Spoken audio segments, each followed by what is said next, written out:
మరి స్నేహితులను గురించినటువంటి విషయాలు బైబిల్ గ్రంథంలో ఆ రాయబడినటువంటి మాటలను గురించి మనం ధ్యానించుకుంటూ ముందుకు వెళదాం. ముందుగా మీకా గ్రంథము 7వ అధ్యాయము 5వ వచనాన్ని మనం చదువుకుందాం. స్నేహితుని యందు నమ్మిక ఉంచవద్దు, ముఖ్య స్నేహితుని నమ్ముకునవద్దు. ఇప్పుడు ఎందుకు స్నేహితుని యందు అసలు నమ్మిక ఉంచవద్దు, ముఖ్య స్నేహితుని యందు నమ్ముకునవద్దని దేవుడు రాయిస్తున్నాడంటే ఆ పై వచనాలు మనం చూడగలిగితే 2వ వచనం చూడండి. భక్తుడు దేశములో లేకపోయెను, జనులలో యథార్థపరుడు ఒకడునూ లేడు. అంటే భక్తుడు అసలు దేశంలో, ప్రపంచంలో లేకపోవడాన్ని బట్టి, ఇదిగో మీరు ఎవరైతే స్నేహితులనుగా భావించుకుంటున్నారో వారిలో సైతము కూడా భక్తి అనేది లేకపోవడాన్ని బట్టి దేవుడు ఈ మాట మనకు తెలియజేస్తున్నట్టుగా మనకు కనబడుతూ ఉంటుంది మనం చదువుకున్న 5వ వచనంలో. అంటే మనుషులలో భక్తి ఉండాలి. దేవుడు అంటే భయము, భక్తి, ఒక మంచి ప్రవర్తన, ఒక మంచి లక్షణాలతో ఒక మనిషి ఎప్పుడైతే బ్రతుకుతూ ఉంటాడో అలాంటి వారు మనకు స్నేహితులై ఉంటారో అప్పుడు మాత్రమే స్నేహితుని యందు నమ్మడానికి ఆస్కారం ఉంటుంది. ఎవరినైతే బెస్ట్ ఫ్రెండ్ అని అనుకుంటున్నామో అలాంటి వారిని కూడా మీరు నమ్మడానికి వీలు లేదు అన్నట్టుగా లేఖనాలు మనకు కనబడుతూ ఉంటుంది. అంటే భక్తి ఉండాలి. మనుషులలో భక్తి ఉన్నప్పుడే ఆ తర్వాత మంచి స్నేహభావాలతో కలిసి మనుషులు బ్రతకడానికి అవకాశం అనేది ఉంటుందని దేవుడు తన గ్రంథంలో రాసి ఉంచాడు. ఇంకా మనం చూడగలిగితే కొరింథీయులకు రాసినటువంటి మొదటి పత్రిక 15వ అధ్యాయము 33-34 వచనాల్లో దుష్ట సాంగత్యము మంచి నడవడిని చెరిపివేస్తుంది. ఈ స్నేహం అనేది, ఈ దుష్ట సాంగత్యం అనేది ఏదైతే ఉందో అది మంచి వారిని సైతం కూడా చెడిపివేసే విధంగా, భక్తిలో నుంచి తొలగిపోయే విధంగా, దేవునికి దూరం చేసే విధంగా, దేవునికి శత్రువులుగా మిగిలిపోయే విధంగా అయిపోవడానికి అవకాశం ఉంది కనుక మీరు దుష్ట సాంగత్యాన్ని మీరు చేయొద్దు. ఏమంటే వాక్యం దగ్గరికి రానివాడు, వాక్యాన్ని ప్రేమించిన వాడు, ఒకవేళ వాక్యం దగ్గరికి వచ్చినా సరే వాక్య ప్రకారంగా బ్రతకని వాడు దుష్ట సాంగత్యంలో ఉన్నవాడు. అలాంటి వాడి సాంగత్యము అంటే సహవాసము, స్నేహము అలాంటి వారితో మనం చేయకుండా ఉండడం అనేది చాలా మంచిది అని లేఖనాలు మనకు బోధిస్తూ ఉంటుంది. అంటే స్నేహం అంటే అర్థం ఏంటి? వారిలో మనం లీనమైపోతాం, వారి అభిరుచులను మనం అంగీకరించడం, మన అభిరుచులను వారు అంగీకరించడం, ఒకే మాట మీద ఒకే ఆలోచనతో ఒకే ప్రవర్తన కలిగి అన్నట్టుగా ఉన్నటువంటి ఇద్దరు స్నేహితులుగా మారడానికి అవకాశం ఉంది. అంటే లోకంలో ఉన్న వారితో మనం ఎంతవరకు ఉండాలంటే ఏదో ద్వేషించకూడదు కనుక వారిని మనం ప్రేమించమని బైబిల్లో రాయబడి ఉంది కనుక వారితో ఎంతవరకు ఉండాలో అంతవరకే ఉండాలి తప్ప వారి యొక్క ఆలోచనలోనికి మనం ఎప్పుడైతే వారి యొక్క ప్రవర్తనలోనికి వారితో ఎక్కువ సమయం గడిపే పరిస్థితుల్లోనికి ఒకవేళ మనం వెళ్ళిపోయాం అనుకోండి, అంటే మనకున్న భక్తి కూడా పోయి మనం కూడా దుష్ట సాంగత్యానికి అనుసరించిన వారిగా అయిపోయే అవకాశాలు ఉంటాయి. ఆ కింద ఏమంటున్నాడు చూడండి, 34వ వచనంలో నీతి ప్రవర్తన గలవారై మేల్కొని పాపము చేయకుడి. మన ప్రవర్తన నీతి కలిగినదిగా ఉంటే మనం మెలకు కలిగిన వారిగా ఉంటాం. ఎప్పుడు కూడా లోకం మనల్ని డామినేట్ చేసే విధంగా మనం ఎప్పుడు కూడా మన యొక్క ప్రవర్తన, మన యొక్క ఆలోచన ఉండకూడదు. లోకాన్ని మనం వెనక్కి నెట్టి మన ముందు దేవుడు ఉండాలి, మన వెనక లోకం ఉండాలి. అలాగే మన ముందు దేవునికి సంబంధించినటువంటి మనుషులు, విశ్వాసానికి సంబంధించినటువంటి వారితో స్నేహాలు మనం కలిగి ఉండాలి. లోకస్తులు, లోక సంబంధమైన ఆలోచన కలిగిన వారు మన వెనక కనుమరుగుగా వాళ్ళు ఉంటూ ఉండాలి. అంటే మనం డామినేట్ చేయాలి తప్ప లోకాన్ని, లోకమే మనల్ని డామినేట్ చేసే విధంగా మనం ఎప్పుడూ కూడా అలాంటి మత్తు కలిగి, అలాంటి చీకటి మన మనోనేత్రాలకి కలిగిన వారంగా ఉంటే మనం లోకాన్ని జయించడం కాదు కానీ మనమే లోకానికి బానిసలుగా, దాసులుగా అయిపోయే అవకాశాలు ఉంటాయి. అందుకే నీతి ప్రవర్తన అనేది మీకుంటే మీరు మేల్కొన్న వారిగా ఉంటారు, పాపం చేయని వారిగా ఉంటారు అని చెబుతూ దేవుని గురించిన ఇలాంటి జ్ఞానం కొందరికి లేదు, మీకు సిగ్గు కలుగుటకే ఇట్లు చెప్పుచున్నాను. ఇలాంటి జ్ఞానం అంటే చాలా మందికి, ముఖ్యంగా ఆ రోజు కొరింథీయులకు పత్రికను రాస్తూ అంటున్నాడు, మీలో కొందరికి ఇలాంటి జ్ఞానం లేక మీరు ప్రవర్తిస్తున్నారు, లోకంతో సాంగత్యం చేసి నాకు దూరం అయిపోతూ ఉంటున్నారు. కాబట్టి మీకు సిగ్గు కలగటకే ఈ మాట మీతో చెప్పుచున్నాను. దుష్ట సాంగత్యం అనేది చాలా చాలా ప్రమాదకరం. ఎప్పుడు కూడా మనం దేవునితో సహవాసం చేస్తూ, అనగా దేవుని మాటలో మనకి ఇచ్చింది ఎందుకో తెలుసా, దేవుడు ఏమంటే ఒకవేళ భూమి మీద భక్తి పరులు ఒకవేళ లేకపోవచ్చామో అనుకుందాం కాసేపు. ఎందుకంటే ఎవరిని చూసినా ఎవరు నమ్మాలో ఎవరు నమ్మకూడదు. ఈ రోజు భక్తిగా ఉన్నవారు రేపటికి భక్తి కోల్పోయి మరలా వాక్యానికి భిన్నంగా బ్రతుకుతున్నటువంటి మనుషులు మన కళ్ళ ముంద చూస్తూ ఉంటున్నాం. అలాంటప్పుడు మరి స్నేహితుడిగా మనం ఎవరిని చేసుకోవాలో తెలుసా? బైబిల్ గ్రంథాన్ని. వాక్యం అంటే క్రీస్తే కదా. కాబట్టి మన బెస్ట్ ఫ్రెండ్ ఎవరై ఉండాలని దేవుడు కోరుకుంటున్నాడో తెలుసా? దేవుని వాక్యం. ఏ మనిషితో అయినా సరే మనం సహవాసం చేసినప్పుడు, స్నేహం చేసినప్పుడు ఏదో విధంగా మాటల రూపంలో అయినా సరే కొంతకాలం మనం డిస్టెన్స్ అనేది మెయింటైన్ చేస్తాం. అవునా? ఎంత బెస్ట్ ఫ్రెండ్ అని చెప్పుకుంటున్నా సరే కొన్ని సందర్భాల్లో మన గురించి ఏదో తప్పుగా ఒక మాట దొరకడాన్ని బట్టి, మనకి ఏదైనా సహాయం చేయకపోవడాన్ని బట్టి, కొన్ని ఆలోచనల పూర్వకంగా ఎడబాయడం అనేది మనం చూస్తూ ఉంటాం మన జీవితాల్లో. కానీ దేవుని వాక్యంతో మనం స్నేహం చేస్తే రోజు రోజుకు మనం మరింత బలవంతులుగా ఉంటాం. ఆ దైవ సంబంధమైనటువంటి ఆ క్రీస్తు దైవత్వం అనేది మనం రోజు రోజుకు పెంపొందించుకుంటూ మరింత బలం, శక్తి కలిగి, ఆరోగ్యం కలిగి, హృదయాలలో ఆనందం కలిగి, ఎలాంటి మరి చీకు చింతకు గురి కాకుండా ఎల్లప్పుడూ కూడా ఆనందపరిచేది క్రీస్తుతో మనం కలిగి ఉండేటటువంటి స్నేహం, వాక్యంతో మనం కలిగి ఉండేటటువంటి స్నేహం. అలాంటి మంచి స్నేహితుడు క్రీస్తు అయితే వాక్య రూపంలో ఈరోజు మన చేతుల్లో ఉన్నాడు, మన కళ్ళ ముందు ఉన్నాడు ఆయన. కాబట్టి ఆ వాక్యంతో మనం ఎప్పుడు కూడా స్నేహం అనేది, బంధం అనేది కొనసాగించుకుంటూ ఉండాలి. ఆ బంధం మనకు లేకపోతే అంటే దుష్ట సాంగత్యంలో మనం పరిపూర్ణులు అయిపోతాం.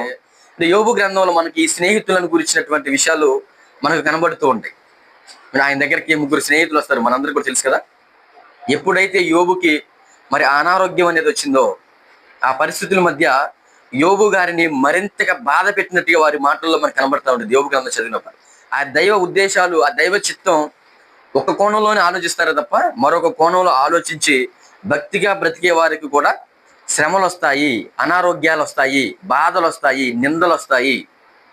అవసరమైతే అన్నీ ఉన్నవి కూడా పోతాయి. ఆశీర్వదింపబడమే కాదు భక్తి అంటే దైవ చిత్తంలో మనలను దేవుడు ఒక సాధనంగా వాడుకునే క్రమంలో మనకు కూడా ఒకవేళ శ్రమలు, కష్టాలు ఆయన చిత్తాన్ని బట్టి మనకి వచ్చే అవకాశాలు కూడా ఉంటాయన్న ఆలోచన అనేది ఆ 3 స్నేహితులలో మనకు కనబడదు. కానీ యోబు గారికి మాత్రం తెలుసు. యోబు గారు చాలా ఐశ్వర్యవంతుడు, అన్నీ ఉన్నాయి, పిల్లలు ఉన్నారు 10 మంది, భార్య ఉంది, ఎన్నో పశువులు కలిగిన వాడిగా ఉన్నాడు. అయినప్పటికీ కూడా ఆయనకున్న ఆలోచన ఏంటంటే ఇవన్నీ పోయినా సరే పర్వాలేదు, దేవుడిచ్చాడు, దేవుడు తీసుకున్నాడు అని అనుకోవాలి నేను, పిల్లలతో సహా.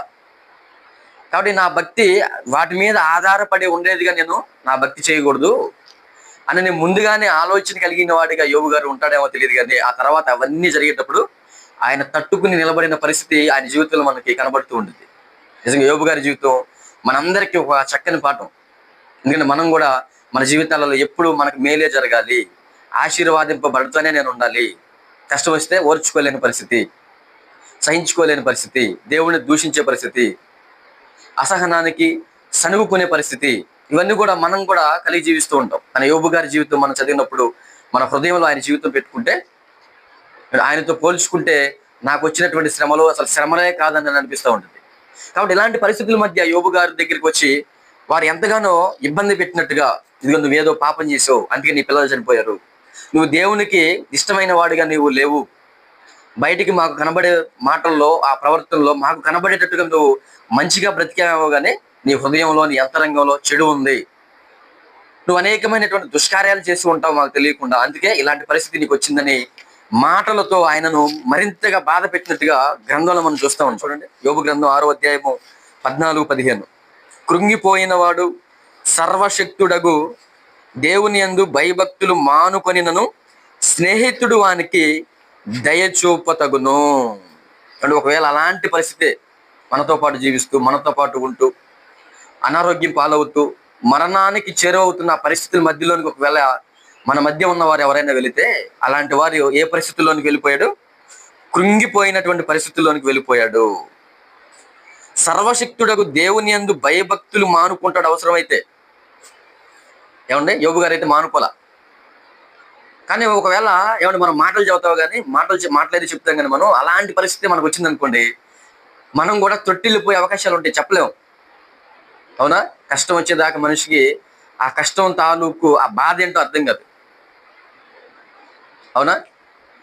ఆ కష్టం తాలూకు బాధ మనకు అర్థం కావాలంటే అది మనకు వచ్చినప్పుడే ఆ కష్టం విలువ, ఆ కష్టం యొక్క బాధ ఎంత తీవ్రంగా ఉండిద్దో మనకు అర్థమైంది. యోబు గారు ఏమని మాట్లాడుతున్నారంటే, కృంగిపోయిన వాడు సర్వశక్తుడకు దేవుని యందు భయభక్తులు ఒకవేళ మానుకుంటే స్నేహితుడు వానికి ఏం చేయాలి? దయ చూపాలి. అంటే ఈరోజు ఎలా అయిపోయిందంటే సమాజంలో క్రైస్తవుల మధ్య కూడా, దేవుని పిల్లలుగా చెప్పుకుంటున్న వారి మధ్య కూడా, ఏమంటే ఎవరికైనా ఒక కష్టం వచ్చింది అనుకోండి, వాడేదో చేసుంటాడు, వాడేదో చేయరాని కార్యం చేస్తుంటాడు కనుక అలా వచ్చింది, అలా రావడం అనేది మంచిదే, కాబట్టి అలాంటి వారితో మనం దూరంగా ఉండాలి. ఒకసారి ఒక సహోదరుడి దగ్గర ఏం జరిగిందంటే, తన భార్య తనను విడిచిపెట్టి వెళ్ళిపోయింది. ఏదో గొడవ జరిగి, ఏదో కొన్ని సమస్యల మధ్య ఆ సహోదరుడు స్వార్థకి వెళ్ళినటువంటి పరిస్థితుల మధ్య పక్కన ఉన్నటువంటి సహోదరుడు ఏమని మాట్లాడుతున్నాడు తెలుసా? ఇదిగో భార్యనే తన దగ్గర ఉంచుకోలేకపోయాడు ఇతను, ఈయనొచ్చి స్వార్థ చేసేది ఏంది, అసలు నీకు స్వార్థ చేసే అర్హత కూడా నీకు లేదు అని బాధపరిచినటువంటి పరిస్థితి. నిజంగా అలా మాట్లాడొచ్చా చెప్పండి? మాట్లాడమని బైబిల్ చెబుతుందా? బైబిల్ గ్రంథం ఏమని చెబుతుందంటే, ఇగో కృంగిపోయిన వాడు దేవుని యందు ఒకవేళ భయభక్తులు ఒకవేళ మానుకున్నప్పటికీ కూడా స్నేహితుడు ఏం చేయాలి? అలాంటి వాడిని దయచూపాలి. కానీ వీళ్ళు ఏం చేస్తున్నారంటే 14-15 వచనంలో, నా స్నేహితులు ఎండిన వాగు వలెను మాయమైపోవు జల ప్రవాహము వలెను నమ్మకూడని వారైరి. చూసారా? స్నేహితుడు అనగానే ఏదో దాహం వేస్తే కొంచెం నీళ్ళు ఇస్తాడని, ఆహారం ఒకవేళ అవసరమైతే ఆహారం ఇస్తాడని, కష్ట పరిస్థితుల మధ్య స్నేహభావాలు అనేవి ఒకరి సంరక్షణను ఒకరు కోరుకుంటూ, ఒకరి కలిమి లేమిల్లో ఒకరినొకరు అర్థం చేసుకుంటూ ఉండాలి అని ఉండాల్సినటువంటి వారే స్నేహితులు అంటే. అని యోబుకున్న స్నేహితులు ఎలా అయిపోయారంట? ఎండిన వాగు వలె అయిపోయారు. ఏమైనా దాహం తీరుస్తారా అన్న ఆలోచనకు వస్తున్నప్పుడు, నన్ను ఏదైనా సేద తీరుస్తారా, నాకు ఏదైనా మంచి మాటలు చెప్పి ఓదారుస్తారా అన్న ఆలోచన ఈయనకు వచ్చేటప్పుడు వాళ్ళు ఎలాంటి ఆలోచన కలిగి ఉన్నారు? దానికి భిన్నమైన ఆలోచనలు. మాయమైపోవు జల ప్రవాహము వలనే అసలు నమ్మకూడని వారైది. అలా కనపడి అలాగూ మాయమైపోయే జల ప్రవాహాలు ఉండే చూసారా? ఉధృతంగా వస్తే ఒక్కసారిగా ప్రవాహం అలా వెళ్ళేసరికి మాయమైపోయేటటువంటి పరిస్థితులు ఆ నీరు. అలాంటి వారిగా నా స్నేహితులు ఉన్నారు అని యోబు గారు తనకున్నటువంటి స్నేహితులను గురించి ఆయన మాట్లాడినట్టుగా మనకు కనబడుతూ ఉంది. 16వ అధ్యాయము, ఇదే యోబు గ్రంథం 16వ అధ్యాయము 19వ వచనం చూడండి. ఇప్పుడు నాకు సాక్షి అయిన వాడు పరలోకములో ఉన్నాడు, నా పక్షముగా సాక్ష్యం పలుకువాడు పరమందు ఉన్నాడు, నా స్నేహితులు నన్ను ఎగతాళి చేయుచున్నారు.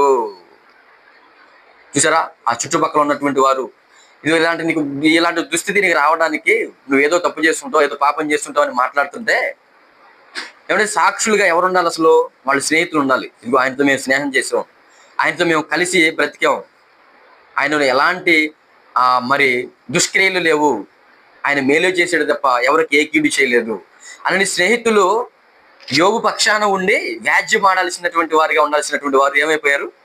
ఎగతాళి చేస్తున్నారు. అందుకే కాబట్టి భక్తిపరుడుగా ఉండేటటువంటి వారు మనకి స్నేహితులుగా ఉండేటట్టు చూసుకోవాలి.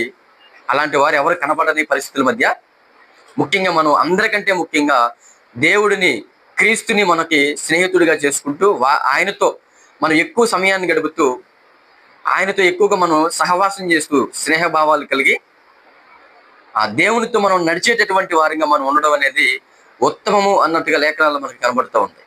ఇక దావీదు గారు కూడా అండి, ఆయన మాటలు మనం చూడగలిగితే కీర్తన గ్రంథం 26వ అధ్యాయము 3వ వచనం నుండి మనం చూడగలిగితే, కీర్తన గ్రంథము 26వ అధ్యాయము 3వ వచనం నుండి, నీ కృప నా కన్నుల ఎదుట ఉంచుకొని ఉన్నాను, నీ సత్యమును అనుసరించి నడుచుకొనుచున్నాను. అండ్ ఏ మనిషిని కూడా ఆయన ఆశ్రయించట్లా, ఎవరి ఆదరణ కూడా ఆయన కోరుకోవట్లా, ఆయన కృప మీద ఆధారపడుతున్నాడు. ఆయన ఇచ్చినటువంటి సత్యం, వాక్యం ఏదైతే ఉందో దానిని అనుసరించి నడుచుకొనుచున్నానని చెప్పుకుంటూ 4వ వచనం అంటున్నాడు, పనికి మాలిన వారితో నేను సాంగత్యము చేయను, వేషధారులతో పొందు చేయను. చూసారా? చాలా మంది దేవునికి పనికిరారు, మనుషులకి పనికిరారు అన్నట్టుగా, పనికి మాలిన వారు అన్నట్టుగా వారి జీవితాల్లో కనబడుతూ ఉంటారు. అలాంటి వారితో నేను అసలు సాంగత్యము చేయను, అంటే స్నేహం చేయను, వారితో నేను సహవాసం చేయను, వేషధారులతో నేను పొందు చేయను. అంటే వేషధారులు కూడా ఉంటారు భక్తి ముసుగులో. ఏమంటే భక్తి ముసుగులో మరి వేషం వేసుకుని భక్తిని అనుసరించి బ్రతకకుండా ఇటు లోకం మీద ఒక కాలు, దేవుడి మీద ఒక కాలు అన్నట్టుగా. ఏమండి, రెండు పడవల మీద కాలు వేయద్దు అంటారు చూసావా? కొంత మనసు దేవుడి మీద, కొంత మనసు లోకం మీద అన్నట్టుగా వేషధారులుగా బతుకుతూ ఉంటారే, అలాంటి వారితో కూడా నేను పొందు చేయను. దుష్టుల సంఘము నాకు అసహ్యము, భక్తిహీనులతో సాంగత్యము చేయను. చూసారా, దుష్టుల సంఘము అంటే దుష్ట సంబంధమైనటువంటి సంఘంగా, సమాజంగా పిలువబడుతున్న వారు ఆయనకి ఎలాగూ కనబడతారంట? అసహ్యులుగా కనబడుతూ ఉంటారు. ఈరోజు మనకు కూడా అలాగే కనపడాలి. ఏమండి, మనకు కూడా ఈ లోకంతో స్నేహం చేసే మనుషులు మనకి ఇష్టమైన వారిగా కనపడకూడదు, అసహ్యులుగా కనబడుతూ ఉండాలి. అలాగని వారిని ద్వేషించాలి, వారిని తిట్టాలన్నది కాదు, కానీ అలాంటి ప్రవర్తన మనకు రాకుండా ఉండాలనంటే వాళ్ళని చూసి మనం వాళ్ళని అసహించుకోవడం కాదు, కానీ వాళ్ళలో ఉన్నటువంటి పాపాన్ని మనం అసహించుకునే వారిగా ఉండాలి. దుష్టుల సంఘము నాకు అసహ్యము, భక్తిహీనులతో నేను సాంగత్యము చేయను అన్నట్టు 6వ వచనంలో, నిర్దోషినని నా చేతులు కడుగుకొందును. ఇలాంటి ఒక మంచి సహవాసం కలిగి ఉన్నటువంటి పరిస్థితుల మధ్య ఎవరెవరైతే హానికరులుగా ఉంటారో, ఎవరెవరి వల్ల అయితే మనకు హాని చేకూర్చబడిద్దో, ఎవరెవరికి దూరంగా ఉంటే మనకు మేలు కలిగిద్దో, దేవునికి ఇష్టమైన వారంగా మనం ఉంటామో, ఇవన్నీ మనం చేస్తున్న క్రమంలో నిర్దోషినని నేను నా చేతులు కడుగుకుంటాను. అంటే మొట్టమొదటిగా మనం వీటికి దూరంగా ఉంటే, వీళ్ళకి దూరంగా ఉంటే, నిర్దోషమైన మార్గంలో మనం నడుస్తూ నేను నిర్దోషిని చెప్పుకోవడానికి అవకాశం ఉంటుంది. ఈరోజు స్నేహాలే మనల్ని చెడిపేసేవి. కాబట్టి దేవుడి మాటలో మనం లైట్గా తీసుకోకూడదు, చాలా దూరంగా ఉండాలి. ఇలాంటి వారికి దేవునికి దగ్గరగా ఉండడానికి మనం ఎప్పుడు కూడా ఎక్కువగా ఇష్టపడుతూ ఉండాలి. దేవుడికి దగ్గరగా ఉండడం అంటే ఆయనతో ప్రార్థన సమయాన్ని గడపడం, ఆయనతో ప్రార్థనలో సమయాన్ని గడపడం. రెండవది, వాక్యాన్ని మనం పదే పదే ధ్యానిస్తూ ఆ సమయాన్ని, మనకిచ్చిన సమయాన్ని ఎక్కువగా అలాగ వినియోగించడం అనేది దేవునితో మరింతగా మనం సహవాసం చేస్తున్నాము అనడానికి ఒక గుర్తు. అందుకే ఇదే కీర్తన గ్రంథంలో 119వ కీర్తన 63వ వచనం చూడండి. 119వ కీర్తన 63వ వచనం,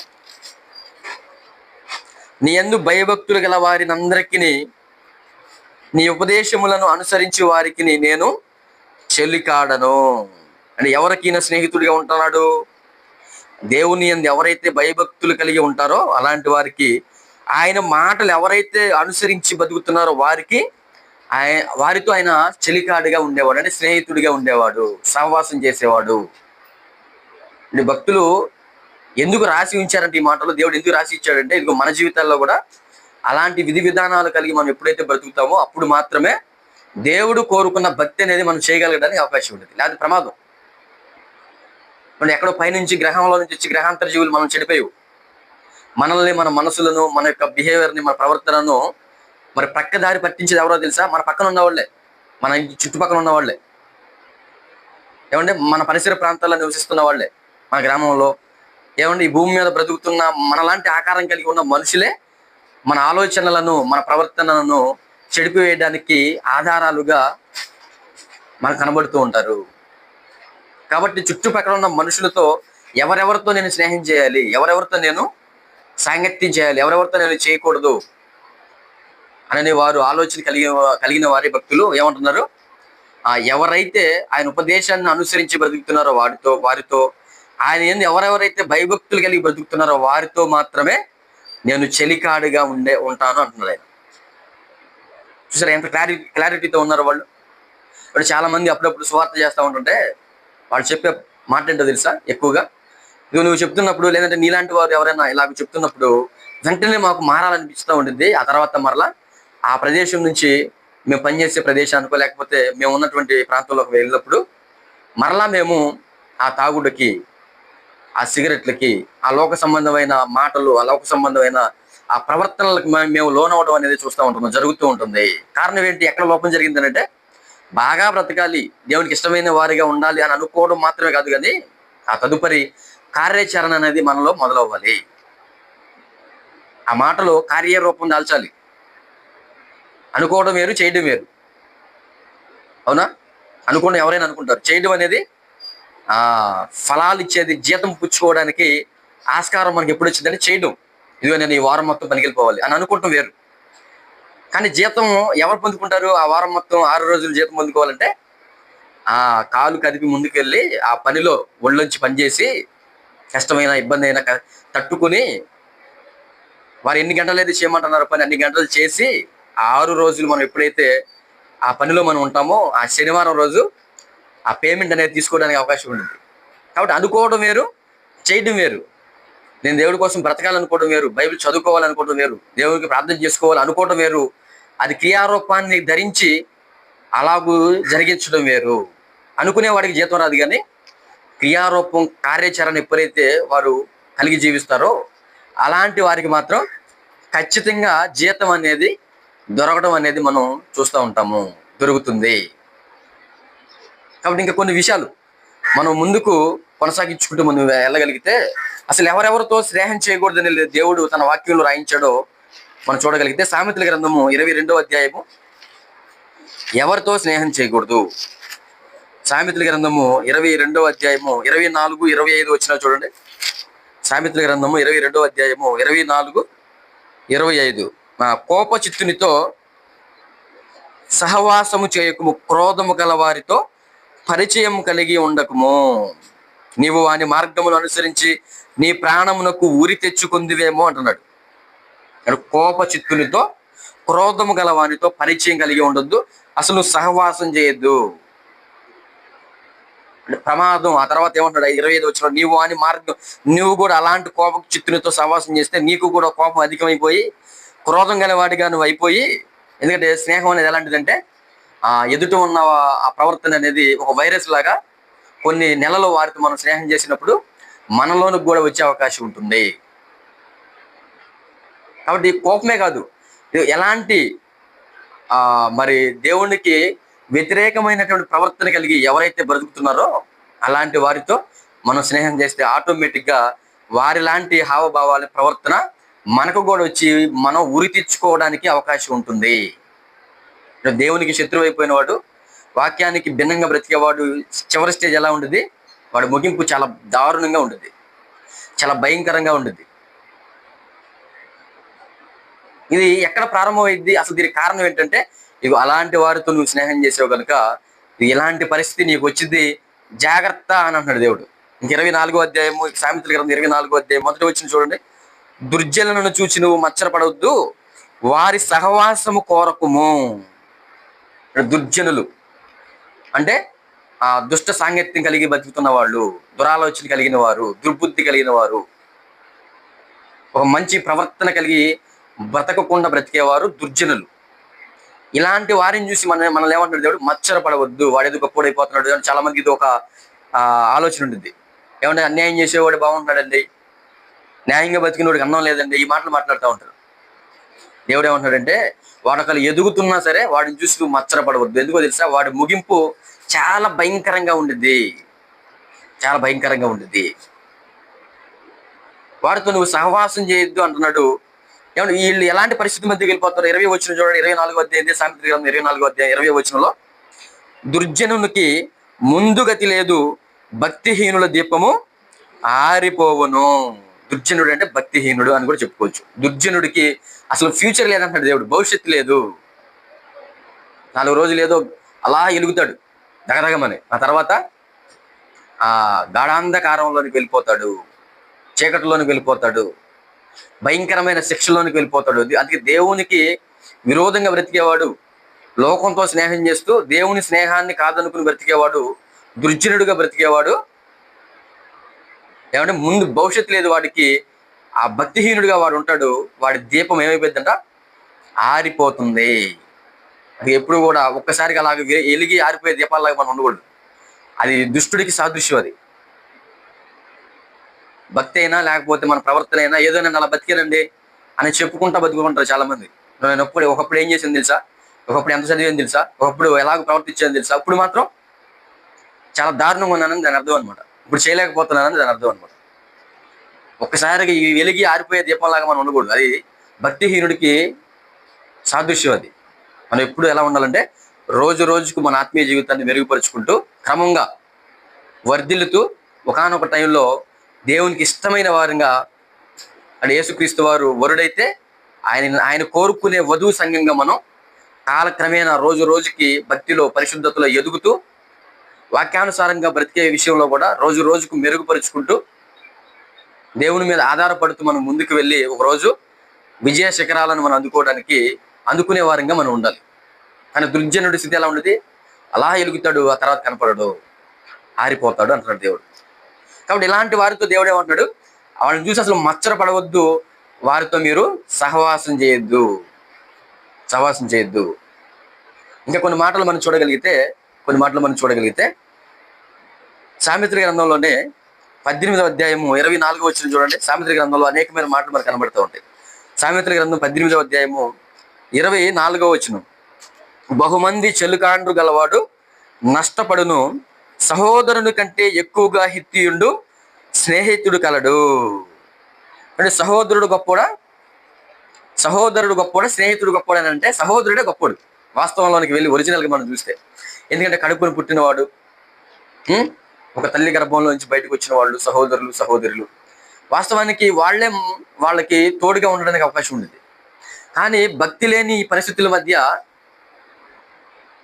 భక్తి లేని సహోదరులు లేదంటే భక్తి లేని సహోదరుడు ఒకవేళ మనం కలిగి ఉంటే, ఏమంటే భక్తి కలిగిన స్నేహితుడు ఒకవేళ మనకి అందుబాటులో ఉంటే, వారితో మన స్నేహం ఉంటే, వారికి నిజంగా భక్తి ఉంటే, అలాంటి వారిని గురించి ఏమంటున్నాడు దేవుడు?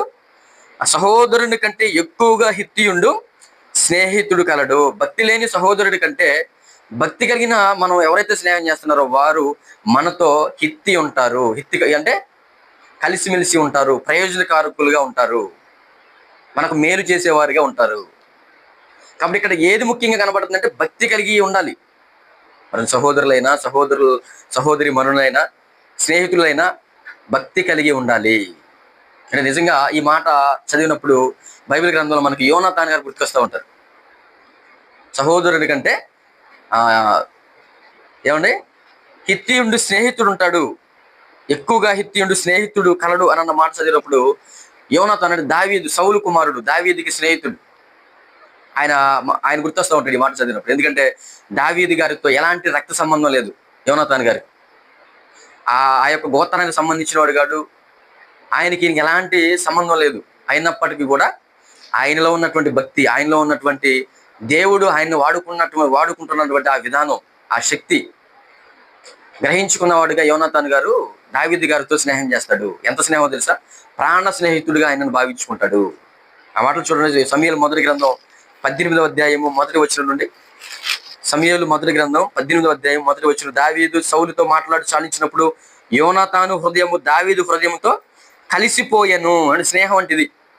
ఒకరు హృదయాలు ఒకరు ఏదో నచ్చినట్టుగా ఏదో కొన్నిటి మాత్రమే మనం హావభావాలు వ్యక్తపరుస్తుంటే, నేను కూడా ఇలాగే ఉంటాను కాబట్టి స్నేహం చేద్దాం, నీకు నాకు స్నేహం అనేది కుదిరిద్ది అన్నట్టుగా మనం అనుకుంటాం. కానీ అసలు స్నేహానికి నిర్వచనం ఏంటంటే యోనాతాను హృదయము దావీదు హృదయంతో కలిసిపోయిందంట. అంటే ఏకమైపోయారు. చూసారా?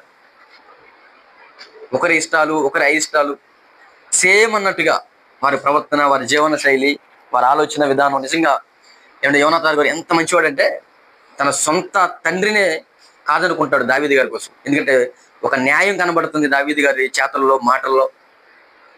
ఆయన దేవునికి భయపడుతున్నాడు, ఆయన ద్వారా దేవుడు తన కార్యాలను జరిగిస్తున్నాడు. మా నాన్న అయితే సౌలు గారు దేవునికి శత్రువు అయిపోయాడు, మాటలు బాగుంటలేదు, ప్రవర్తన బాగుంటలేదు, పేరుకి రక్త సంబంధం లేదు, సొంత నాన్నయ్య ఉండొచ్చేమో కానీ దేవునికి సంబంధించిన ఆ భక్తి, వాక్యానుసారమైన భక్తి అనేది అసలు లేకుండా పోయింది మా నాన్నలో. కాబట్టి నాకు దావీదే కావాలి. చూసారా? కలిసిపోయాను. యోనాతాను దావీదును తనకు ప్రాణ స్నేహితునిగా భావించుకుని అతనిని ప్రేమించెను. చూసారా? ప్రాణ స్నేహితుడిగా భావించుకున్నాడు. ఆయన ఏం చేశాడంట?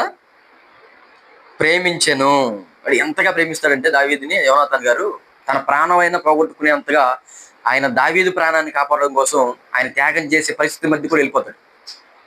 వాళ్ళ నాన్న దావీదుని చంపేయాలన్న ఉద్దేశం కలిగి ఉంటే, నువ్వు ఇక్కడ నుండి వెళ్ళిపో, ఆయన ఏదన్నా కోపగించుకుంటే ఆ మాటలన్నీ నేను పడతాను, దావీదు గారు చాలా భయంకరంగా తిడతాడు యోనాతాను, సొంత సొంత కుమారుణ్ణి చాలా భయంకరంగా తిడతాడు. ఎందుకు?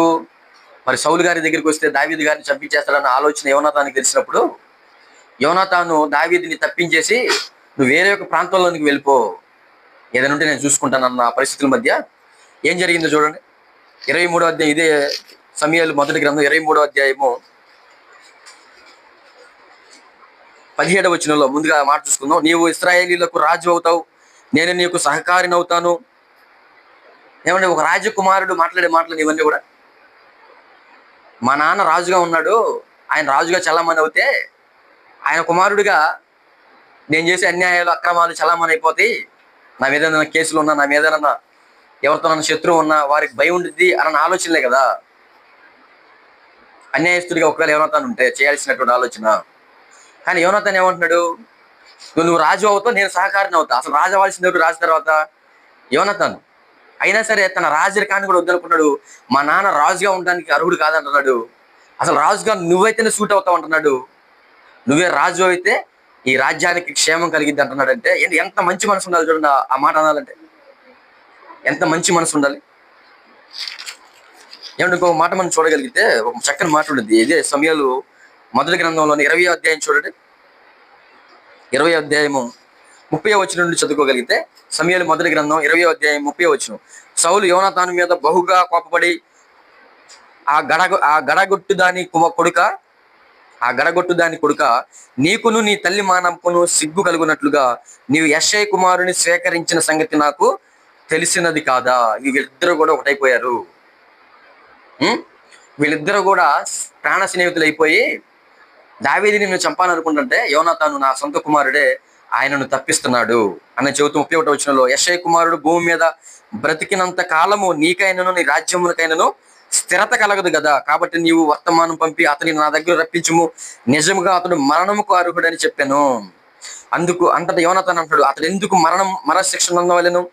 అతడు ఏమి చేసినని సౌలు అడగగా, సౌలు అంటున్నాడు అతనిని పొడవవలెనని. ఇంకా మాటలతో పక్కన పెట్టేశాడు. అసలు ఎందుకు మరణశిక్ష పొందాలి దావీదు? అతను ఏం చేశాడు? మంచి కథ చేసింది. ఫిలిస్తీన్ని చంపేశాడు, 6 అడుగుల మూరడు ఉన్నటువంటి, ఏమంటే ఆయనను చంపేశాడు. గొల్లియాతుని చంపేస్తాడు కదా దావీదు గారు. రాజు అయినంత మాత్రం కూడా సౌలు ఏం చేస్తాడు? పారిపోతాడు, పిరికివాడిగా కనబడతాడు. ఆ యొక్క యుద్ధంలో బాలుడిగా ఉన్నప్పుడు కూడా దావీదు ఏం చేస్తాడు? వడిసెలతో రాళ్ళు విసిరి గొల్లియాతుని పడగొట్టి ఆ రోజు వాళ్ళ యొక్క విజయానికి దావీదు గారు మూల స్తంభంలా కనబడుతూ ఉంటారు. ఇవన్నీ చూసినటువంటి యోనాతాను దేవుడి సహాయంతో ఆయన ఉన్నాడు, దేవుడి నడిపింపులో దావీదు ఉన్నాడు కనుక ఆయనే రాజు అవడానికి అర్హుడు, ఆయనే నా ముఖ్య స్నేహితుడు, ప్రాణ స్నేహితుడు అని ఒక మంచి క్యారెక్టర్ చూసారా యోనాతాను గారిలో కనబడతా ఉంది. ఇంత మంచి చేసిన వాడు అసలు ఎందుకు చనిపోవాలి, అసలు ఏం చేశాడు అని అడుగుతుంటే, సౌలు ఏం చేశాడో చూడండి. 33 సౌలు అతనిని పడవలని ఈట విసిరెను, అందువలన తన తండ్రి దావీదును చంపని ఉద్దేశం కలిగి ఉన్నాడని యోనాతాను తెలుసుకుని చంపేసేయాలని ఈట విసురుతాడు. దేవుడు తప్పిస్తాడు. అప్పుడు అంటే తన ప్రాణం ఆయన పోవడానికి ఇష్టపడ్డాడు, కానీ యోనాతాను దావీదుని నేను కాపాడాలి, ప్రాణ స్నేహితుడిని, నేను బెస్ట్ ఫ్రెండ్ అని చెబుతా ఉంటారు చాలా మంది మనకు కూడా. అంటే వీళ్ళు ఏం చేస్తారు, కొన్ని దినాలు ఏదో మంచిగా ఉన్నట్టు నటిస్తారు, ఆ తర్వాత మన యొక్క కీడును కూడా వారు కోరుకునే విధంగా ఈ రోజుల్లో కనబడుతూ ఉంటారు. అంటే మనుషులుగా ఇలాంటి ఆలోచన అనేది మనుషుల్లో ఉంటే, లోక స్నేహాలు ఇలాగ ఉంటే, దైవ కోణంలో దైవ చిత్తాన్ని బట్టి ముందుకు వెళుతున్న వారి మధ్య స్నేహం చూసినంత బలంగా ఉందో యోనాతాను గారి దావీదు గారి మధ్య.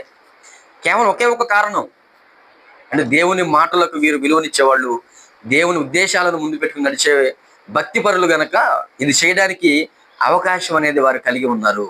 ఇదే కారణం. లేకపోతే సొంత ఆలోచనలు బట్టి, సొంత తెలివిని బట్టి నేనేదో మేలు చేస్తాను, నేనేదో ప్రేమ కలిగి ఉంటాను వారు ఎర్రాలంటే అది కుదరని పని అనమాట.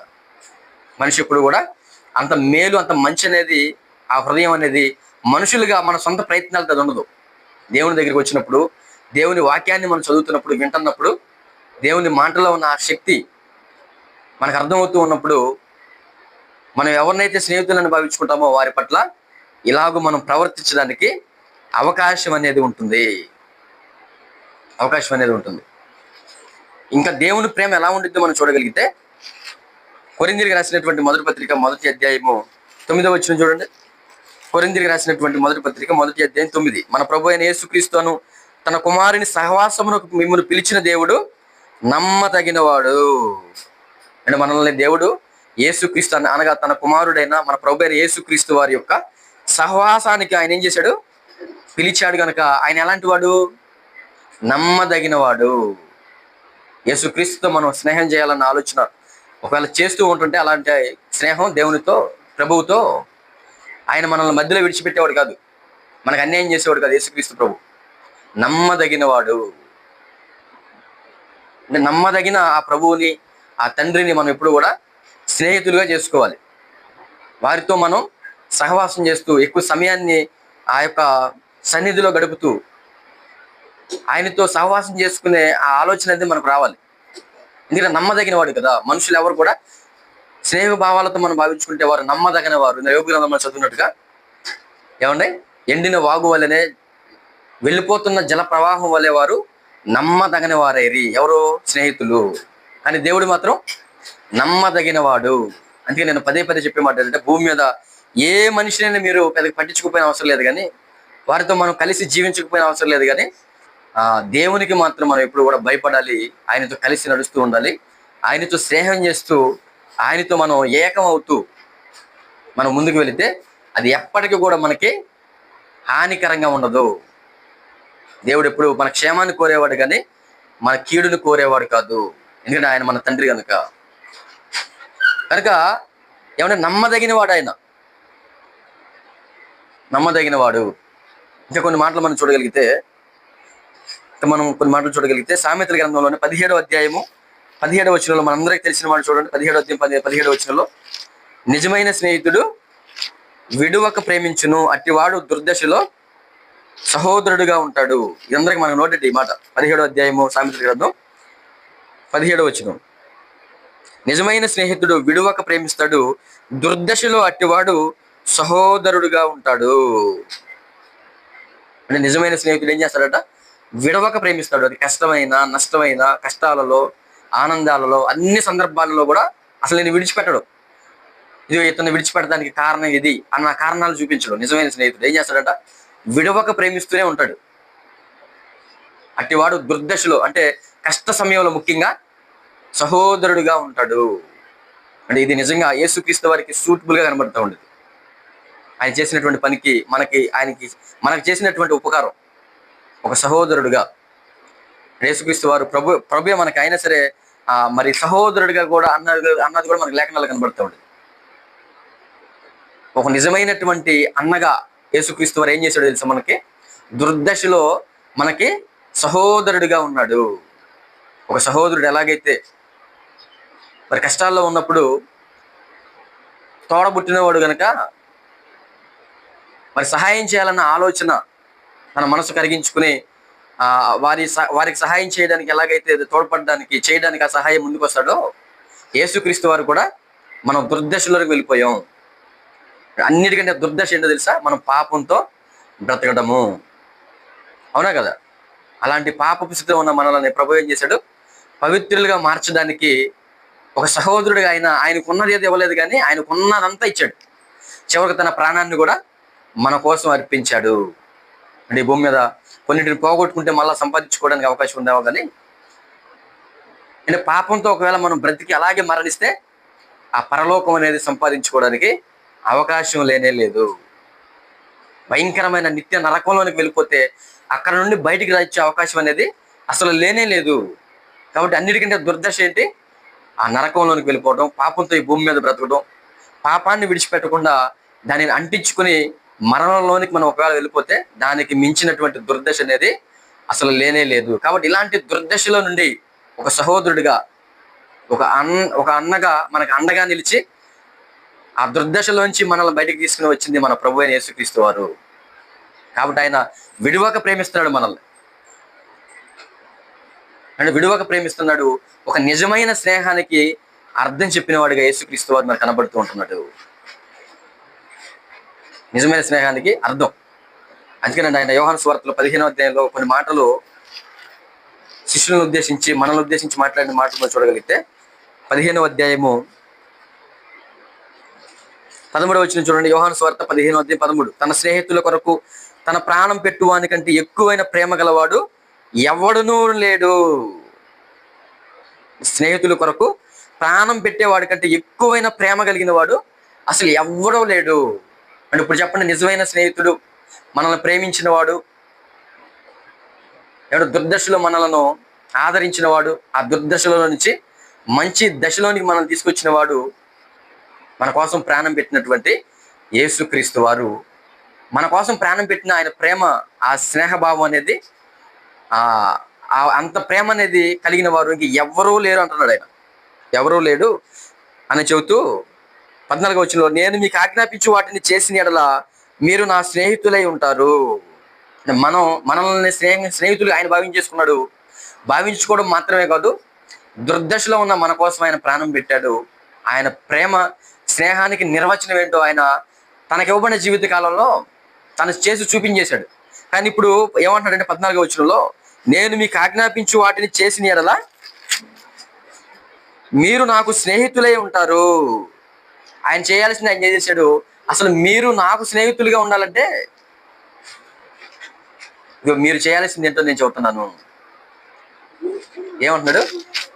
ఆజ్ఞాపించిన వాటన్నిటిని మీరు చేస్తే మీరు నాకు స్నేహితులుగా ఉంటారు. చూసారు, ఆయన కోరుకుంటున్నది ఒకటే, అది కూడా మన క్షేమాన్ని కోరి,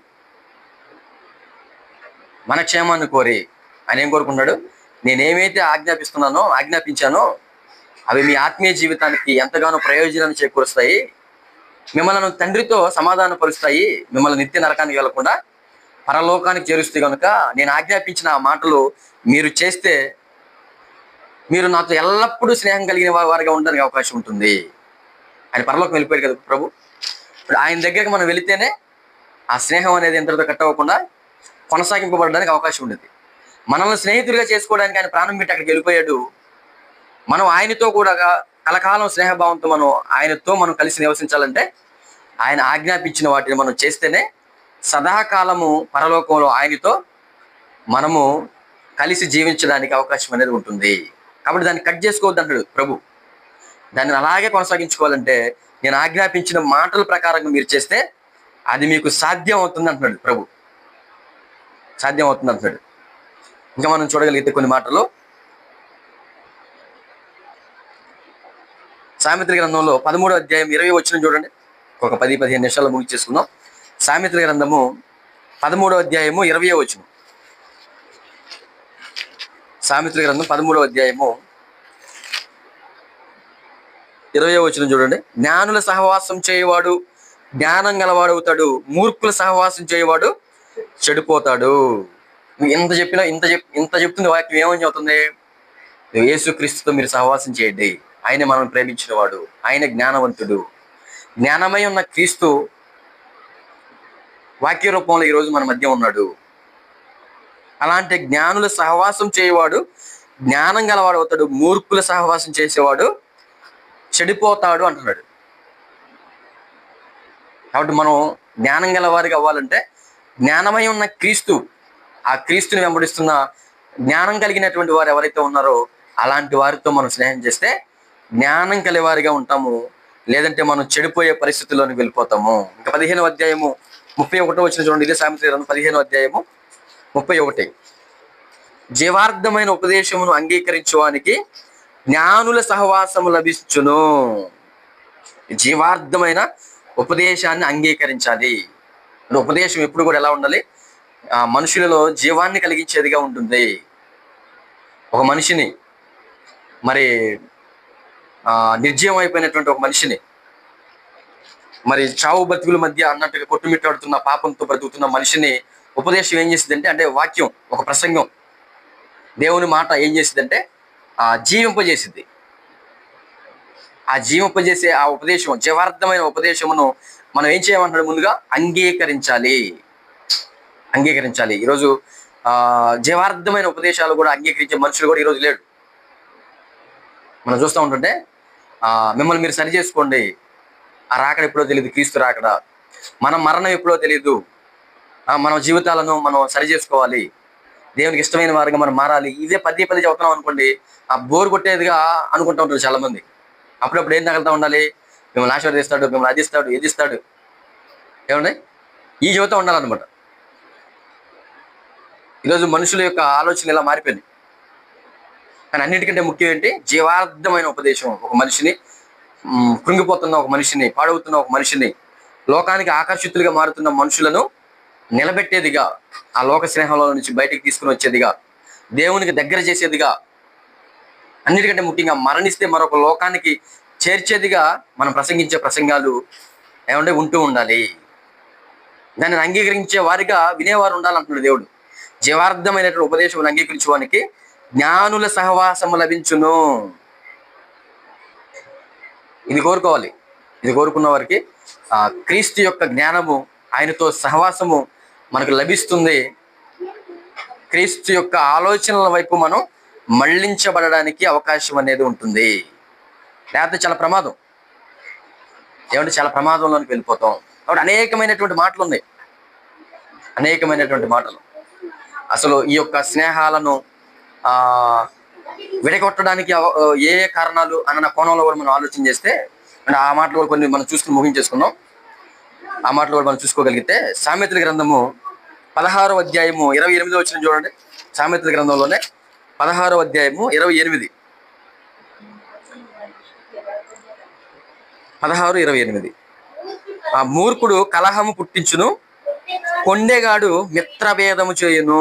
అంటే కొండెగాడు అబద్ధాలు ప్రకటించేవాడు, లేనిది ఉన్నట్టుగా ఉన్నది లేనట్టుగా ఒకరి దగ్గర ఒకరు చెప్తూ రెచ్చగొట్టేటటువంటి వాడు, ఈ పనిలో ఉండేవాడు ఏం చేస్తాడు? కొండెగాడు మిత్రభేదం చేస్తాడు.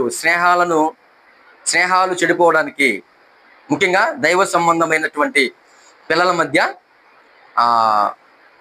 కలహాలు రేపించబడడానికి కారణం ఎవరు అంటున్నాడు?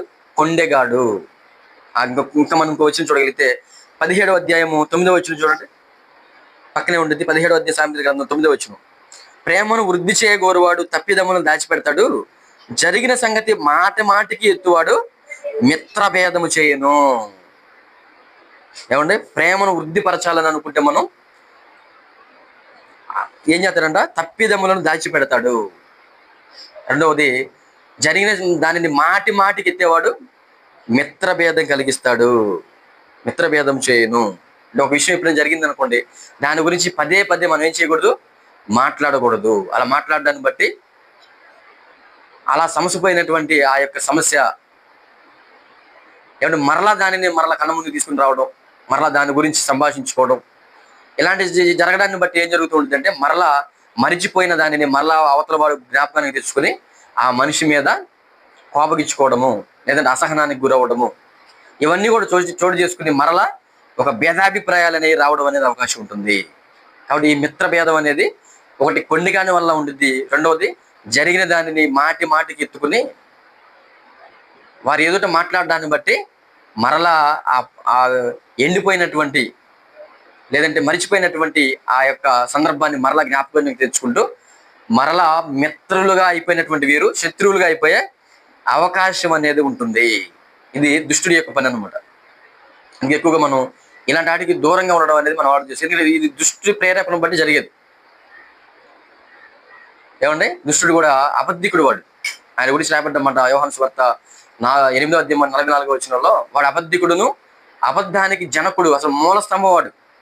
అబద్ధానికి సృష్టికర్త ఎవడంటే దుష్టుడు, కొండెగాడు, ఏమంటే మిత్రభేదం చేసేవాడు దుష్టుడు. ఈరోజు మనుషుల మధ్య, కుటుంబాల మధ్య మరి ఒక సఖ్యత లేకుండా సంఘాలలో కావచ్చు, కుటుంబాల్లో కావచ్చు, గందరగోళాల మధ్యకి తీసుకువెళ్తున్నది ఎవడు? దుష్టుడు. దుష్ట ప్రేరేపణకు ఎవరైతే లోనవుతారో, దైవ చిత్తాన్ని బట్టి ఎవరైతే బ్రతకకుండా లోక స్నేహాలకు విలువనిస్తూ, లోక ఆచారాలకు విలువనిస్తూ, దైవ సంబంధమైన విధి విధానాలకు లోబడకుండా ఆ మనుషులను వాడు పురుకొల్పుతూ లేనిపోని ఆలోచనలు మనుషుల్లోనికి తీసుకుని వచ్చి మనుషుల మధ్య భేదాభిప్రాయాలు తీసుకుని వచ్చేది దుష్టుడు. అందుకే మరి ప్రకటన గ్రంథంలో 12వ అధ్యాయం 10వ వచనంలో, మన సహోదరుల మీద నేరం మోపువాడైన అపవాది అని అక్కడ రాయబడి ఉంటుంది. రాత్రి మగళ్ళంట, అడిగి సమయం అసమయం ఉండదు. కొంతమందిని చూడండి, ఉదయం లేచిన దగ్గర నుంచి నిద్రపోయేదాకా ఇక్కడ మాటలు అక్కడ మాటలు అక్కడ. ఈ యొక్క క్యారెక్టర్ ఈ వ్యక్తికి ఎక్కడి నుంచి వచ్చిందో తెలుసా? దుష్టుడు వలన వచ్చింది. ఆ మాట చూడండి 12వ అధ్యాయం 10వ వచనంలో, ప్రకటన గ్రంథం 12వ అధ్యాయము 10వ వచనం. మరి ఒక గొప్ప స్వరం పరలోకమంది ఇలాగ చెప్పుట వీటిని, రాత్రి మగళ్ళు మన దేవుని ఎదుట మన సహోదరుల మీద నేరం మోపువాడైన అపవాది. దేవుని ఎదుట సహోదరుల మీద నేరం మోపేవాడు అపవాది. అలాంటి నేరాలు మోపుకుంటూ రాత్రింబగళ్ళు పగలు తేడాలు తెలియకుండా నేను చచ్చిపోయే పరిస్థితి మధ్య వెళ్ళిపోతున్నాను కదా, వయసు అయిపోయింది అన్న పరిస్థితుల మధ్య కూడా కొంతమంది ఇవి కనబడతా ఉంటాయి, కొండాలు చెప్పుకుంటూ తిరగదు. అంటే వాడి పని అది అనమాట. అలా వాడి యొక్క నడిపింపులోనికి ఎవరైతే వెళ్తారో, వాడి యొక్క ప్రేరేపణలోనికి ఎవరైతే వెళ్తాడో అలాంటి వాడు సేమ్ యాజ్ ఇట్ ఈజ్ గా దుష్టుడు ఏం చేస్తాడో అదే చేసుకుంటూ వెళ్తాడు. వాడు రాత్రింబగళ్ళు సహోదరుల మీద దేవుని ఎదుట చాడీలు చెప్పే పరిస్థితి, కొండాలు చెప్పే పరిస్థితి, నేరం మోపే పరిస్థితి ఈరోజు అలాంటి వారే ఈరోజు సంఘాలలో, సమాజంలో ఒక ఐక్యతను చెడగొడుతూ మిత్ర భేదాలు తీసుకువచ్చేవారిగా మనుషులు ఈరోజు సంఘాలలో కూడా కనబడుతూ ఉంటారు. కాబట్టి చివరిగా ఒక్క మాట చూసుకుని గురించి చేసుకుందాం. యాకోబు రాసిన పత్రిక 4వ అధ్యాయము 4వ వచనం చూడండి. ఇంకా అనేకమైన మాటలు ఉండి అవన్నీ కూడా మనం చూసుకోలేం, టైం అయిపోయింది. యాకోబు పత్రిక 4వ అధ్యాయం 4. వ్యభిచారునులారా, ఈ లోక స్నేహము దేవునితో వైరం అని మీరు ఎరగరా అంటున్నాడు. ఏమంటే ఈ లోక స్నేహము దేవునితో వైరం అని మీరు ఎరగరా. దేవునితో మనం సాంగత్యం చేయకుండా ఏమండి ఈ లోకంతో ఒకవేళ మనం సాంగత్యం చేస్తే అది ఒక వ్యభిచారం అన్నట్టుగా అవుతాడు దేవుడు. అపవిత్రులుగా మనం అయిపోతాం కదా, దేవునికి దూరంగా మనం మారిపోతాం కదా. దేవుడు కోరుకున్న పరిశుద్ధత మనలో ఉండడానికి అవకాశం ఉండదు కదా. అందుకే అంటున్నాడు, వ్యభిచారునులారా, ఈ లోక స్నేహము దేవునితో వైరం అని మీరు ఎరగరా. కాబట్టి ఎవడు ఈ లోకముతో స్నేహము చేయగోరునో వాడు దేవునికి శత్రువగును. చూసారా దేవుడు ఎంత కోపం కలిగి ఉన్నాడో. ఏమంటే లోక మనుషులతో లోక పద్ధతులను అనుసరించి ఒకవేళ మనం బతికితే ఏమంటే మనుషులకు శత్రువు అవ్వడం కాదు, దేవునికే శత్రువు అయిపోతున్నాం అని మనం జ్ఞాపకం తెచ్చుకోవాలి, హృదయంలో ఉంచుకోవాలి. ఏదోనండి వాడితో స్నేహం చేస్తున్నాను, వీడితో స్నేహం చేస్తున్నాను, వారి హావభావాలు కలిగి బతుకుతున్నాను, వారి మాట తీరు నాకు వచ్చేసింది, ఏముందిలే అని మనం అనుకుంటాం. ఏదో తప్పేం కాదని. దేవుడు ఎంత సీరియస్గా ఉంది, మనం ఏదో సున్నితంగా మాట్లాడుకుంటున్నాం. ఈ మాటలు చాలా సీరియస్ అవుతున్నాడు ఈ విషయంలో దేవుడు. అంటే ఈ లోక స్నేహము దేవునితో వైరం అని మీరు ఎరగరా. ఎవరైనా లోకంతో స్నేహం చేస్తే వాడు దేవునికి శత్రువు అయిపోతాడు. ఎంత కఠినంగా ఉందన్నమాట. కాబట్టి దేవునితో మనం సహవాసం కలిగి ఉండాలి, దేవునితో స్నేహం చేయాలి, దైవ సంబంధికులుగా ఉంటున్న వారితో మనం చెలికాడిగా ఉండాలి. దావీదు గారి వల్లే స్నేహం చేస్తూ ఉండాలి, సాంగత్యం చేయాలి. దుష్టుల సంఘానికి మనం దూరంగా ఉండాలి. కానీ వేషధారులతో మనం పొంది చేయకూడదు. లోకంలో ఏ మనిషిని మనం ముఖ్య స్నేహితుడు అనుకుంటున్నా వారిలో భక్తి లేని వాడు ఉంటే అలాంటి వారిని మనం నమ్మితే చివరకు మిగిలేది దుఃఖం తప్ప మరొకటి లేదు. అందుకే దేవుడు అలాంటి వారిని నమ్మొద్దు అంటున్నాడు. యేసుక్రీస్తు అను తన సొంత కుమారుని సహవాసానికి దేవుడు తండ్రి మనల్ని పిలిచాడు. ఆయన నమ్మదగిన వాడు కనుక ఆయనతో మీరు స్నేహం చేయండి. ఆయన మన కోసం ప్రాణం పెట్టాడు.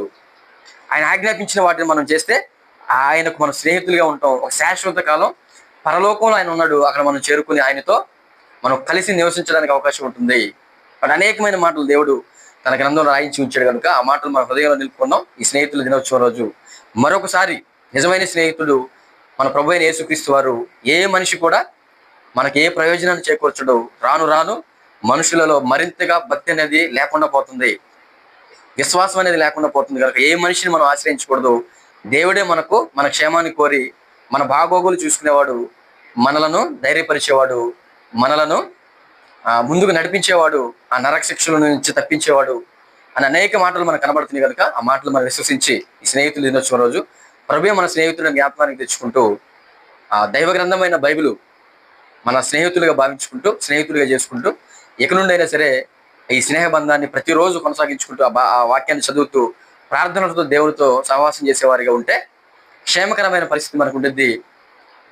మనం దేవునికి ఇష్టమైన వారిగా ఉంటాం అని జ్ఞాపకాన్ని తెచ్చుకుంటూ ఈ మాటలు ముగిస్తూ ఉంటాం. ప్రార్థన చేసుకుంటాం. పరిశుద్ధమైన తండ్రి, మీకు వందనములు, స్తోత్రాలు అయినా మీ కృపా కనికరాలను బట్టి ఈ స్నేహితుల దినోత్సవం రోజు నిజమైన స్నేహితుడు ఎవరో, అసలు మనుషుల యొక్క స్థితిగతులు, స్నేహితులుగా అసలు వారు ఉండడానికి అవకాశం ఉందా, చేసుకోవడానికి అవకాశం ఉందా, మనుషులు ఎలాంటి స్థితుల మధ్య మరి స్నేహితులను విడిచిపెట్టి వెళ్ళిపోయారని ఒక యోబు గారి జీవితాన్ని చూసినప్పుడు మాకు అర్థమవుతూ ఉంటుంది తండ్రి. చివరిగా దుర్దశలో పాపాంతో పట్టబడి నరకానికి వెళ్ళడానికి సిద్ధపడుతున్న మమ్మల్ని రక్షించడానికి మా అన్నగా, సహోదరుడిగా, నిజమైనటువంటి సహోదరుడిగా, నిజమైనటువంటి స్నేహితుడిగా మీ కుమారుడైన క్రీస్తు మా ప్రభు మా అందరి కోసం మరణించాడని, మా కోసం ప్రాణం పెట్టిన ఆయన కంటే మమ్మల్ని ప్రేమించిన వాడు మరొకరు లేరని మీరు జ్ఞాపకానికి తెచ్చుకుంటూ ఏ మనిషితో ఎంతవరకు ఉండాలో అంతవరకే ఉంటుంది తండ్రి. మీతో మాత్రం ఎక్కువగా స్నేహం చేస్తూ సహవాసం కలిగి మా క్షేమాన్ని కోరి మమ్మల్ని ప్రయోజకులుగా మార్చే మీ మీద మనసు నిలుపుకుని మేము ముందు వెళ్ళగలిగే భాగ్యాన్ని మాకు అనుగ్రహించమని, విన్న మాటలు నిష్ప్రయోజనం చేసుకోకుండా మా హృదయాలలో నీరు కట్టి ఫలింపదయచేయమని మమ్మల్ని మేము మీ దగ్గర హస్తాలు చెప్పుకుంటూ మీ జరనేటువంటి కార్యక్రమాన్ని తండ్రి మీ చిత్తమును బట్టి జరిగించమని కోరుకుంటూ మా ప్రభువును రక్షకుడైన యేసు క్రీస్తు వారి పరిశుద్ధమైన నామమున ఈ ప్రార్థన అడిగి వేడుకొంచున్నాము తండ్రి. ఆమేన్.